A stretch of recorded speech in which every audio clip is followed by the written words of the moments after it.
Hi, I'm Nathan. Today I'm interviewing Michael Schutte. And today we're Michael Schutte Jr. and we're covering the Sox Act of 2002. So let's get into it. So what is the Sox Act of 2002? Well, to be frank with you, it is a federal law that establishes sweeping auditing and financial regulations for public companies. And lawmakers created this legislation to help protect shareholders, employees, and the public from accounting errors and fraudulent financial practices. Why was the Sox Act implemented, and what things were happening in the world that caused it to be implemented? There's a simple answer for that one. Companies were being unethical and committing fraud. It's a big no-no in the whole business world. And they did this by skewing the financial statements. And accounting companies and accountants would purposely skew the numbers to make it look like the company was more profitable than it actually was. And they would do this because it would drive up the stock price. And everybody loves higher stock, which means employees would get more money out if they had stock options. And that's pretty much the gist of it. What were three major components of the Sox Act of 2002? I'll tell you three major components. We'll start off with Section 302, corporate responsibility. The CEO and CFO, Chief Financial Officer, must review all financial reports as well as make sure the information is fairly presented.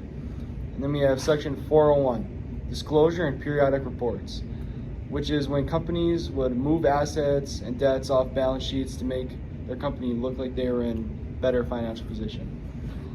This act requires disclosure of all material off balance sheets. Section 404, the last one. This requires management and auditors to create internal controls and report all methods used. What is a recent example that happened within the last 5 years? I actually got one really recent for you. This just happened in 2021. Eric Hill, he's a real estate agent and has been sentenced for his fraudulent scheme that he made $21 million off of. He sent fraudulent loan applications to get lenders to fund mortgages that weren't there. They didn't exist. That's pretty much the grand scheme of it. So Eric Hill got busted by the FBI. What are three internal controls over cash receipts? For one, let's just say, for example, you are a business that collects a lot of cash from their customers, like an ice cream shop or something. A good idea would be to have a cash register. And then the next step would be to separate the duties of handling the cash, because if it's just one person, they can take advantage of the cash and no one will ever know.